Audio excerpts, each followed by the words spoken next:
Hello বন্ধুরা, সব কেমন আছো? আশা করি ভালো আছো। এই দেখো আজকে কীরকম কুয়াশা পড়ছে।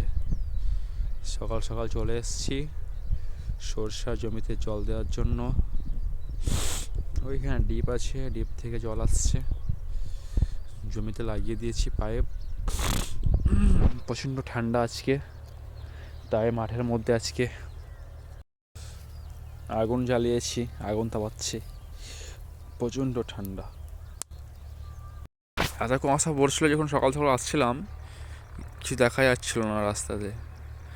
এখন অনেকটা কমেছে কুয়াশা, কারণ রোদ বেরিয়েছে, সূর্য ওই যে দেখতে পাচ্ছ। ওইখানে আগুন লাগিয়েছিলাম, তা আগুন তাপিয়ে কোনো লাভ নেই, কারণ আমাকে আবার সরষার জমিতে দেখতে কতটা জল হয়েছে। তো আমি এখন যাচ্ছি দেখতে।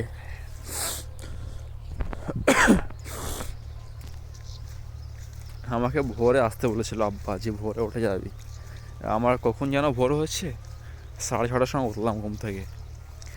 6:30টার সময় ঘুম থেকে উঠে মানে বাথরুম গেলাম, তারপরে আস্তে আগতে মাঠে আমার 7টা, মানে 7টার সময় ভোর। এখন ঠান্ডার টাইমে বুঝতে তো পারছো, এত ঠান্ডা উঠতে ইচ্ছে করছে না।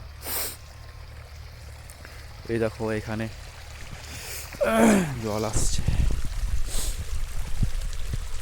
এখন কিছুই হয়নি, কারণ এক্ষুনি লাগালাম, 20 মিনিট হলো। এটা এখান থেকে পুরো একদম ওই শেষ অব্দি যেতে হবে, ওইখান থেকে আমাদের জমি এটা।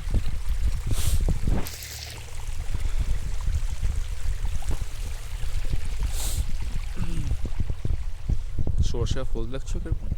আহ, দেখে মনটা জুড়িয়ে যাচ্ছে। সেই লেভেলে সরষা হয়েছে।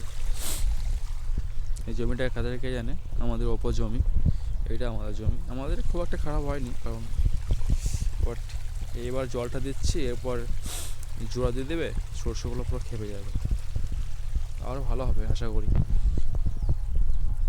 তো ওকে বন্ধুরা,